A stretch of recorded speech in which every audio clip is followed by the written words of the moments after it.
Hello mango peoples, it's our picnic day. So খুব সকালে ঘুম থেকে উঠে একদম শাওয়ার টাউনে রেডি হয়ে গেছি অ্যান্ড রেডি হয়ে যে বের হয়ে গেছি, বাসা থেকে বের হয়ে রিক্সা নিলাম। রিক্সা দিয়ে আমরা স্টেডিয়াম পর্যন্ত গিয়েছিলাম অ্যান্ড এই রাস্তার মধ্যে আসলে বৃষ্টি না হলেও পানি থাকে, আর এখন তো বৃষ্টির সময়, সো পানি থাকবেই। যাই হোক, সেখান থেকে নবীগঞ্জ ঘাটে যাওয়ার জন্য আবার রিক্সাতে উঠে গেলাম আমরা।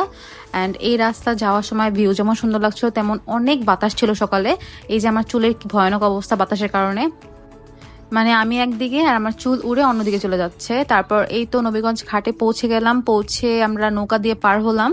আর এই সময় যেমন ঠান্ডা ছিল ওয়েদারটা, আর নদীর পরিবেশটাও খুবই সুন্দর ছিল। আর নদীপথে কোথাও আমাদের যাওয়া হয় না তেমন, অনেকদিন পর হচ্ছে নদীপথে কোথাও যাওয়া হচ্ছিল, খুবই স্বল্প সময়ের জন্য, তবুও খুবই আনন্দ হচ্ছিল। তারপর এই তো নদী পার হলাম, পার হয়ে আমরা ওই পার থেকে অটো নিলাম সোনারগাঁও যাওয়ার জন্য। হ্যাঁ, ঠিক ধরেছেন, আমরা সোনারগাঁও যাচ্ছি, যেহেতু এখন লিচুর সিজন চলছে। আমরা ভেবেছি সোনারগাঁও গিয়ে লিচু খাবো। তো এই রাস্তা দিয়ে যাওয়ার সময় আমরা পথে ঘাটে অনেকের বাড়িতে হচ্ছে